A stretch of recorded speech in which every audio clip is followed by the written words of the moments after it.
Dans ce vidéo, je vais vous partager l'essentiel de ce que j'ai appris, expérimenté et enseigné depuis plusieurs années sur la communication avec les guides de lumière. Nous verrons notamment, qui sont vos guides, quel est leur rôle et quelle aide peuvent-ils vous apporter. Les 6 entraves à la reliance avec vos guides, les 7 clés qui vont faciliter votre communication avec vos guides. Comment vos guides peuvent se manifester. Comment distinguer la voix de vos guides de celle de votre mental ou d'entité de bas niveau. Un protocole pour communiquer avec vos guides. Alors commençons. Qui sont vos guides? Les guides sont pure énergie. Ce sont des âmes très évoluées qui ont cultivé l'amour inconditionnel, la sagesse, la patience, la tolérance, et qui dans leur évolution ont pour mission de vous guider en tant qu'être incarné. Ils ont pour la plupart déjà vécu sur Terre comme vous et connaissent donc bien les difficultés et les défis que vous rencontrez. Ils se trouvent sur une fréquence vibratoire plus élevée que la vôtre, c'est pour cela que la plupart du temps, vous ne pouvez pas les voir ou les entendre. Vous avez plusieurs guides et au fur et à mesure de votre pratique, il se peut que vous ressentiez les vibrations spécifiques de chacun de vos guides. Le nombre de guides est fonction de la mission de votre âme.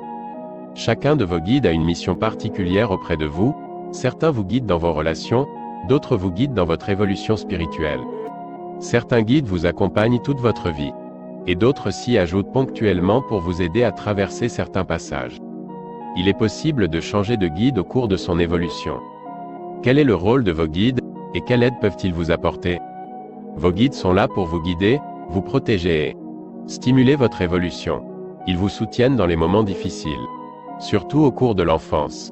Ils peuvent vous transmettre un éclairage, une nouvelle vision des choses. Ils peuvent répondre à vos demandes mais pas nécessairement sous la forme attendue. Ils vont vous inspirer ce que vous pouvez faire pour transformer ce qui crée la difficulté, le blocage, la maladie ou le conflit que vous vivez. Il ne faut pas hésiter à leur faire des demandes claires mais sans réclamer ou exiger. Vos guides vont vous inciter à reconnaître et à exprimer vos qualités et vos talents spécifiques. Ils vont aussi stimuler une compréhension et une transformation des éléments de votre vie qui sont en déséquilibre. Ils vous guident à transcender les obstacles, à reconnaître votre soi, votre essence. Ils peuvent parfois vous envoyer des épreuves pour susciter des prises de conscience ou des transformations nécessaires. Ils vous poussent à élargir votre conscience. Certaines de vos idées peuvent souvent être glissées par vos guides. En revanche, vos guides ne sont pas là pour vous dire ce qu'il va vous arriver. Beaucoup d'entre eux évitent de faire des prédictions. Ils préfèrent vous aider à construire un futur meilleur plutôt que vous dire ce qui va se passer. Ils peuvent donner des probabilités en insistant sur le fait que ce ne sont que des possibilités. Selon eux, la plupart des choses ne sont pas écrites à l'avance. En modifiant vos pensées, vos croyances, vos paroles, et vos comportements, vous pouvez à chaque instant modifier votre futur. Les 6 entraves à la communication avec votre guide. Première entrave, les croyances limitatives par exemple, je n'y arriverai pas, les autres peuvent y arriver, mais pas moi. Il faut être parfait, très évolué ou avoir des dons spéciaux pour pouvoir se relier à ses guides. Communiquer avec son guide demande non seulement de croire que c'est possible mais surtout que c'est possible pour vous. Aujourd'hui, se relier à ses guides est accessible à tous et non plus à quelques initiés détenteurs de dons spéciaux. Deuxième entrave, les doutes sont quasi inévitables au début, et souvent tout au long du chemin. Nous les rencontrons tous et ils ont leur raison d'être car dans l'ignorance il n'y a pas de doute. Le doute nous protège de l'orgueil. C'est quand il nous empêche d'agir que le doute nous entrave réellement. Occulter le doute signifie se leurrer soi-même, lui donner toute la place entraîne difficulté de choix et auto-sabotage. Il est intéressant de faire du doute un allié en l'accueillant comme un reflet de notre désir d'intégrité mais s'il est trop récurrent, un travail thérapeutique pourra être utile pour aller à la source de ce doute excessif et s'en libérer. Troisième entrave, les jugements sur soi. Si vous entretenez une image négative et dépréciée de vous-même, si vous ressentez souvent de la culpabilité, il se peut qu'inconsciemment vous vous jugiez indigne de recevoir vos guides. N'oubliez pas qu'une des caractéristiques de vos guides est l'amour inconditionnel et l'acceptation totale de qui vous êtes. Vos guides ne vous jugent jamais. Quatrième entrave, les blessures liées à des mémoires passées. Si vous vivez une colère ou une rancune face à la source divine liée à des mémoires non guéries ou vous vous êtes par exemple senti abandonné par les plans célestes, il vous sera plus difficile de recevoir les messages de vos guides. Certaines personnes ont pu aussi bloquer leur perception par peur d'être condamnées car ce fut leur expérience dans des vies où elles ont développé leur capacité psychique. Un travail de guérison des mémoires du passé peut alors s'avérer nécessaire. Cinquième entrave, nos attentes. Nous attendons parfois des êtres de lumière qu'ils se manifestent à nous d'une façon précise, par exemple en nous apparaissant ou en nous faisant entendre leur voix. Mais la plupart du temps, comme nous le verrons plus loin, il communique avec nous de façon beaucoup plus subtile. Voici ce que le maître Saint-Germain par le canal de Pierre Lessard explique à ce sujet. Souvent, vous demandez la présence des êtres de lumière mais vous avez de la difficulté à constater cette présence. Parce que certains d'entre vous lorsqu'ils demandent la présence d'êtres de lumière veulent entendre une voix ou voir une manifestation devant eux sous une forme précise. Ils n'obtiennent pas de réponse parce que ce sont des exigences à partir d'un état contracté. Alors l'être de lumière va plutôt dialoguer avec leur âme tout comme si un enfant demandait un grand gâteau avant de dormir et que l'être de lumière allait vérifier avec le parent si le gâteau est approprié. La clé est de se mettre dans un état de réceptivité sans chercher à tout prix une réponse, sans être dans l'attente et sans se préoccuper du résultat. En disant simplement par exemple, « Je suis disponible si vous avez des choses à me transmettre ». Il est important auparavant d'aider le système nerveux à passer du mode sympathique au mode parasympathique, c'est-à-dire d'un mode d'excitation à un mode de détente. Sixième entrave, la difficulté à lâcher prise. La difficulté à lâcher prise est liée à un grand besoin de contrôle qui maintient une omniprésence du mental et de l'ego. Ceci est souvent lié à une insécurité intérieure.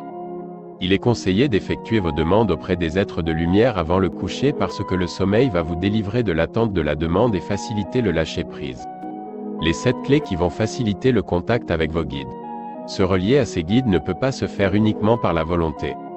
Nos guides se manifestent si nous prenons le temps de nous poser, de nous centrer, d'élever notre taux vibratoire, et de les solliciter. Voici 7 clés qui vous aideront si vous les appliquez régulièrement. Clé numéro 1, se mettre sur une longueur d'onde compatible avec celle de vos guides. Nous sommes un peu comme un poste de radio à modulation de fréquence. Il y a les ondes moyennes et les hautes fréquences. Et selon ce que l'on choisit, on reçoit une émission plutôt qu'une autre. Vous ne choisiriez pas de régler votre radio sur 97 FM en espérant entendre la chaîne située sur 101 FM. Vous savez qu'il y a un transmetteur et il y a un récepteur, et que pour que le récepteur reçoive ce qu'envoie le transmetteur, le récepteur doit être sur la même longueur d'onde que le transmetteur. Eh bien, tout dans l'univers fonctionne exactement de la même manière. Vous devez harmoniser votre vibration avec celle de vos guides, sinon il leur est beaucoup plus difficile de vous atteindre. Élever son taux vibratoire permet de nous mettre à une fréquence propice à la reliance avec des énergies plus élevées. Ainsi, plus vous élevez votre taux vibratoire, plus il est aisé de communiquer avec vos guides. Comment élever votre taux vibratoire ? Notre taux vibratoire est directement lié à notre niveau de conscience, aux pensées que nous entretenons, au regard que nous portons sur nous-mêmes et à nos pratiques spirituelles. Plusieurs éléments vont ainsi favoriser l'élévation de votre taux vibratoire. Se distancier de ses soucis sans les occulter ou être dans le déni, c'est-à-dire les voir comme des éléments extérieurs à soi, ce qui revient à s'en désidentifier. Pour permettre l'élévation de son rythme vibratoire, nous devons nous détacher au moins pour un moment de nos préoccupations, de nos problèmes et de nos jugements. Se nourrir de ce qui nous fait vibrer, de ce qui nous stimule, de ce qui est pour nous source de joie. Être attentif à ses pensées. Imaginez ce que vous ressentez lorsque vous pénétrez dans un merveilleux jardin rempli de magnifiques fleurs qui embaument. Si vos pensées sont paisibles, joyeuses, pleines de gratitude et de reconnaissance, c'est ce que vont ressentir vos guides en votre présence. Imaginez maintenant ce que vous ressentiriez en entrant dans un lieu sale, sombre et rempli de personnes à la mine renfrognée ou agressive. C'est ce que peuvent percevoir vos guides s'ils s'approchent de votre aura pendant que vous ressassez des pensées négatives de colère ou de ressentiment par exemple. Il ne s'agit pas de culpabiliser ou de s'interdire des émotions dites négatives. Il est normal de ressentir de la tristesse ou de la colère dans certaines circonstances. Il s'agit davantage d'éviter de les ressasser.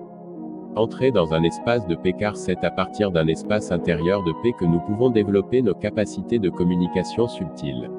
Cet espace de paix peut se rencontrer lorsque nous renonçons à nous percevoir comme des victimes, à nous comparer aux autres, ce qui nourrit la dévalorisation ou l'orgueil, et lorsque nous reconnaissons notre pouvoir créateur.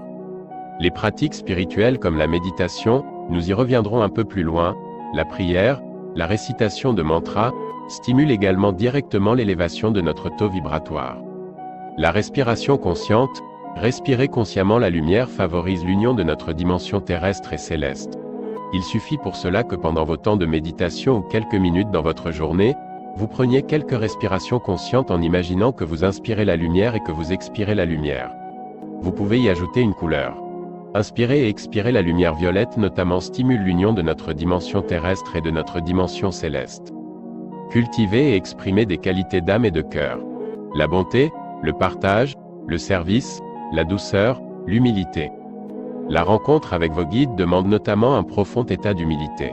L'intention d'émaner l'amour est une façon simple et puissante d'augmenter son taux vibratoire.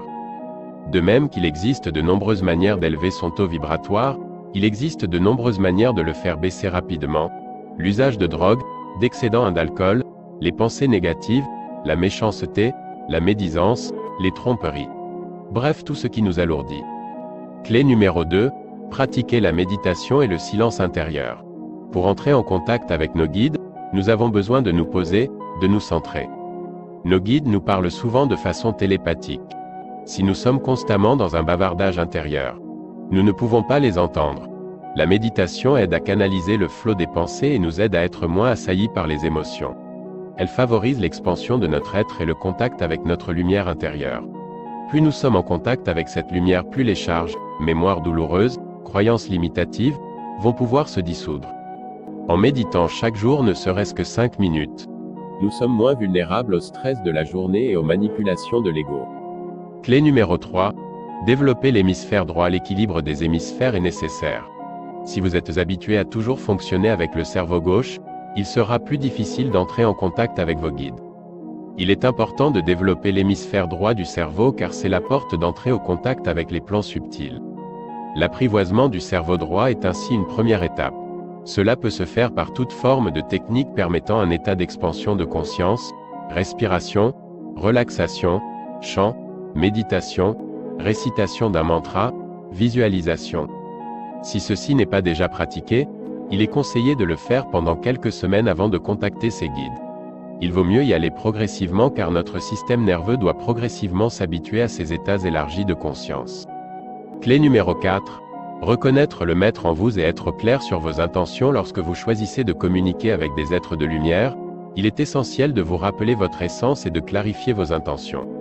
Vous n'êtes pas un être limité attendant un sauveur. Permettez-vous de reconnaître et de vous centrer sur votre propre lumière car comme nous le disent les guides, entre êtres de lumière, la communication est plus simple. Appelez des collaborateurs mais ne demandez pas à vos guides qu'ils fassent les choses à votre place. Si vos demandes sont des désirs issus de vos peurs, de vos blessures et de vos frustrations, elles auront une faible portée vibratoire qui aura peu de chances d'être entendue par vos guides. Sur le plan spirituel, l'intention est cruciale. C'est elle qui oriente notre énergie. Prenez le temps avant de chercher à vous relier à vos guides de clarifier quelle est votre intention. Pour vous donner quelques exemples d'intention. Avant une canalisation, je demande toujours dans ma préparation intérieure à pouvoir canaliser ce qu'il y a de plus juste, de plus vrai, de plus utile et de plus aidant pour la personne qui me consulte. Quand je fais un soin énergétique, je demande à m'unifier à l'essence sacrée de guérison et à l'égrégore des maîtres et des guérisseurs afin qu'ensemble nous transmettions à la personne ce dont elle a le plus besoin et qu'elle est prête à recevoir. Avant d'animer un atelier, je demande l'aide de mon soi, de tous les êtres de lumière qui m'accompagnent, du soi et de tous les guides des personnes présentes afin que cet atelier se déroule dans la grâce et la joie et qu'il puisse faire une différence concrète et positive dans la vie quotidienne des participants. Clé numéro 5. Pratiquer avec patience et persévérance. La communication avec les guides peut être immédiate mais il faut parfois du temps pour que les différents aspects de notre inconscient et de notre personnalité apprivoisent et accueillent ces vibrations beaucoup plus élevées. Parfois les personnes qui participent à mes ateliers arrivent immédiatement à ressentir leur guide, parfois cela demande plus de temps. Lorsque nous rencontrons une nouvelle personne, c'est souvent au fil du temps passé ensemble que grandit la complicité et une communication plus profonde. C'est la même chose avec nos guides. Un entraînement régulier est vraiment la clé. Nous avons souvent tendance à attendre les moments de crise pour faire appel à des forces supérieures. Pourtant, plus nous avons pris l'habitude de cette reliance dans notre quotidien, plus il nous sera aisé de la mobiliser lorsque nous serons dans une situation particulièrement importante ou critique. C'est exactement comme lorsque vous devez faire un sprint. C'est beaucoup plus facile si vous avez l'habitude de courir un peu chaque jour. L'idéal est de consacrer chaque jour un moment à ce contact avec vos guides. Plus vous ferez appel à vos guides, plus il vous sera facile de les consulter. Si vous ne le faites pas de manière répétée, il se peut que vous ayez plus de mal à obtenir des réponses. Il n'y a pas de miracle.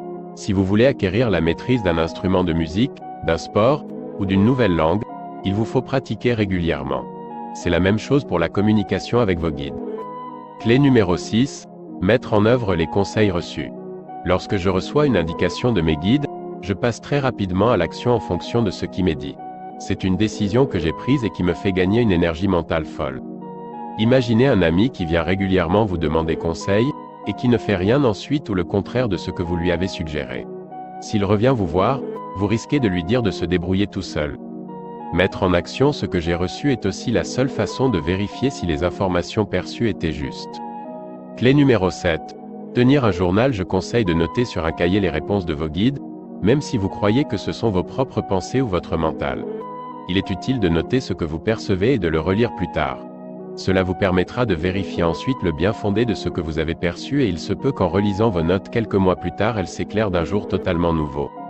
Comment nos guides peuvent-ils se manifester? Vos guides peuvent se manifester à vous de multiples manières. Il est important d'utiliser tous vos sens pour communiquer avec eux. Vous pouvez ressentir une présence, une sensation, sentir un parfum, entendre un son particulier, une chanson. L'intuition. Vos guides peuvent nous guider à travers notre intuition. Ils peuvent ainsi nous suggérer de manière immédiate ce que nous devons faire ou dire. C'est cet éclair intuitif qui peut nous surprendre mais que nous ressentons comme vrai et juste à l'intérieur de nous. Les voix intérieures. Les guides se manifestent parfois sous forme de voix intérieures. Lorsque nous sollicitons nos guides, la réponse est quelquefois immédiate tel un ressenti, une image, une pensée qui se manifeste spontanément, mais il arrive aussi fréquemment que la réponse vienne plus tard par un signe extérieur. Une conversation, une émission de télé, le passage d'un livre, ce sont des messages qui répondent à notre question à condition d'être attentif à ces hasards. Ainsi, lorsque vous demandez quelque chose à vos guides, ne vous étonnez pas de tomber, comme par hasard, un peu plus tard sur les personnes, les livres, les émissions de télé ou de radio qui vont vous aider ou vous éclairer. Lorsque nous avons quelque chose à comprendre ou à changer dans nos attitudes et dans notre vie, ces rencontres ou ces circonstances peuvent être confrontantes. Cela peut être parfois difficile à accepter mais dans tous les cas la question la plus importante à se poser est « Qu'est-ce que j'ai à comprendre ou à apprendre dans cette situation ?» Les rêves. Nos guides se manifestent aussi souvent pendant le sommeil. Lorsque le mental est moins actif, ils nous transmettent plus facilement des réponses à travers nos rêves. Comment reconnaître la voix de vos guides, de celle de votre mental ou de basse entité? En développant un état de conscience élargi, nous ouvrons une porte à notre inconscient. Certaines pensées ou aspects de vous-même peuvent profiter de cet état élargi pour se faire entendre. Ce ne sont pas vos guides. Il est important d'observer la différence. Les voix qui jugent, culpabilisent, entretiennent des peurs ne sont jamais des guides. Ainsi, si des propos empreints de jugement sur vous-même ou les autres viennent à votre conscience, ils n'émanent pas de vos guides, mais plutôt de votre juge intérieur par exemple. Une information qui émane de basse entité ou d'aspect peu élevé en vous-même a les caractéristiques suivantes. Elle entretient la dualité, la peur, les jugements, ceci est bien, ceci est mal, ces personnes ont tort, il y a une conspiration contre l'humanité, des désastres vont se produire, etc. Elle exerce un contrôle, un pouvoir, une pression, vous devez faire ceci ou cela autrement les choses vont aller mal pour vous, etc. De façon très simple, votre saboteur intérieur et les entités de basse vibration vous présentent comme une victime et vous poussent soit à vous protéger, soit à exercer une supériorité ou un contrôle. Tu es ou tu pourrais être la victime de cet être, de cette situation, de la société, il faut réagir ou te sauver. Les informations qui émanent de vos guides touchent votre cœur et vous donnent un sentiment de paix, d'amour, de liberté et de confiance. Vous reconnaîtrez aussi plus facilement les inspirations qui viennent de vos guides quand, après avoir fait un petit temps de méditation et de vide mental, la réponse à une question posée viendra d'une façon très rapide, instantanée, sans que vous n'ayez eu le temps de réfléchir. La réponse pourra vous parvenir au travers d'un symbole, d'une image, que vous pourrez percevoir, au travers d'un son ou par télépathie. Là encore j'insiste, la réponse ne vous parviendra peut-être pas la première fois, ni la deuxième ou la troisième, vous devrez vous montrer persévérant. Doit-on se protéger des entités plus basses qui ne sont pas des guides élevés? Le désir ou le besoin de protection viennent de la peur et la peur est justement ce qui attire les énergies les moins élevées. Les guides de haut niveau nous disent et répètent que l'amour est notre plus grande protection, avec l'intégrité, le désir de servir et des intentions élevées. Ils précisent que les entités de l'astral sont sans danger si nous ne leur donnons pas notre pouvoir. Dans Rencontre avec les êtres de la nature, Anne Givaudan rapporte ces propos transmis par son guide à propos du bas astral. Il est important de réaliser combien les protections attirent ces entités qui n'ont qu'un but, en trouver la faille. Une armure ou un bouclier attire toujours et immanquablement une épée. Il est bien préférable de ne pas lutter mais plutôt d'élever tes vibrations à l'aide de tout ce qui est du domaine de la beauté, de la gratitude et de l'amour. Si tes vibrations sont lumineuses, tu ne risques rien. Tout ce qui est sombre te traversera en vain sans jamais t'atteindre et c'est sur ce levier que tu devras t'appuyer. Ces êtres ne supportent pas la lumière et ne peuvent résister à celle que tu dégageras. Sois comme le cristal.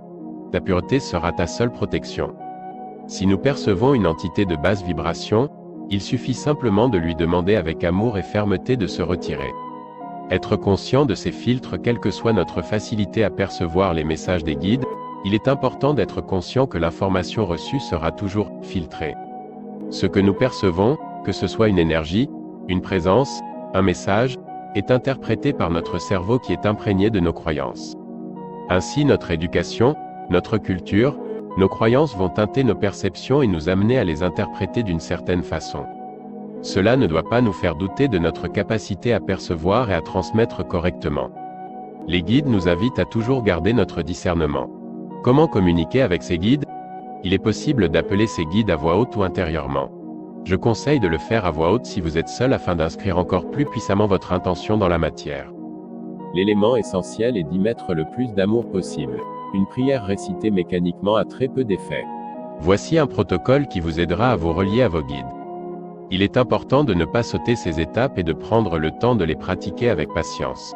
Ces différentes étapes vous aident à apaiser le mental et à préparer le terrain. Sans cette préparation, il est beaucoup plus aisé de contacter ce que nous imaginons être nos guides et qui ne sont en fait que des aspects pas forcément très élevés de nous-mêmes. C'est aussi une façon de vous préparer comme si vous receviez un ami très cher et ainsi d'honorer vos guides. Première étape, développement d'un état de conscience élargi et observation de votre monde intérieur, 5 à 10 minutes. Préparez un environnement propice à la détente et au recueillement avec bougies et musique inspirante. Installez-vous dans un état intérieur de réceptivité. Laissez un espace aux pensées présentes puis permettez un élargissement de votre état de conscience par la relaxation, la méditation ou des respirations conscientes. Demandez la coopération de tous les aspects de votre personnalité et de toutes les dimensions de votre être pour rencontrer vos guides de lumière. Deuxième étape, harmonisation des chakras. L'harmonisation des chakras est un préalable fondamental à toute pratique. Elle permet aussi une plus grande protection. La façon la plus simple d'harmoniser vos chakras est de visualiser ou d'imaginer leurs couleurs. Posez votre attention sur votre chakra de la base au niveau de votre périnée et visualisez ou imaginez une lumière rouge intense et lumineuse qui harmonise et équilibre votre chakra racine. Posez votre attention sur votre deuxième chakra, le hara, au niveau de votre ombilique et visualisez ou imaginez une lumière orange intense et lumineuse qui harmonise et équilibre votre hara. Posez votre attention sur votre plexus au-dessus de votre ventre et visualisez ou imaginez une lumière jaune intense et lumineuse qui harmonise et équilibre votre plexus. Posez votre attention sur votre cœur et visualisez ou imaginez une lumière verte intense et lumineuse qui harmonise et équilibre votre chakra du cœur. Posez votre attention sur votre gorge et visualisez ou imaginez une lumière bleue intense et lumineuse qui harmonise et équilibre votre chakra de la gorge. Posez votre attention sur votre conscience au-dessus des sourcils et visualisez ou imaginez une lumière violette intense et lumineuse qui harmonise et équilibre votre chakra de la conscience. Posez votre attention sur votre couronne au sommet de votre tête et visualisez ou imaginez une lumière blanc dorée intense et lumineuse qui harmonise et équilibre votre chakra couronne. Troisième étape, temps de prière. La prière élève vos vibrations, est une protection et évite de recevoir des entités de vibrations plus basses. Vous pouvez réciter la prière de votre choix, celle qui vous inspire en accord avec vos croyances et vos traditions. Sinon, je vous suggère la prière de la lumière, qui est particulièrement adaptée pour ce processus et qui a été transmise par des anges de guérison canalisés par Marie-Lise Labonté. Prière de la lumière. Je suis la lumière, je suis la lumière. Je suis la lumière est en moi, la lumière passe à travers moi. La lumière m'entoure, la lumière m'enveloppe, la lumière me protège. Je suis la lumière, je suis la lumière, je suis la lumière. Quatrième étape, vous centrez sur le maître en vous, votre propre présence divine. Tournez votre attention vers votre propre lumière intérieure et vers la partie la plus sage et la plus élevée de vous-même. Vous pouvez l'appeler votre soi, votre maître intérieur, votre guide intérieur. Permettez-vous de reconnaître et d'honorer ce maître qui existe en vous en delà de vos blessures. Cinquième étape, vous appelez vos guides et leur demandez de se manifester. Il se peut que vous perceviez essentiellement une énergie d'amour et de lumière qui vient vous envelopper et vous soutenir. Vous pouvez leur poser des questions. Si la réponse ne vous paraît pas claire, demandez en toute humilité et simplicité qu'elle le soit davantage. La réponse peut venir immédiatement ou plus tard sous une des formes que nous avons vues. Une intuition, une sensation, une voix intérieure, un rêve ou un signe. Pour terminer, remerciez vos guides, même si vous n'avez pas reçu consciemment de réponse. Je vous souhaite de belles expériences avec vos guides.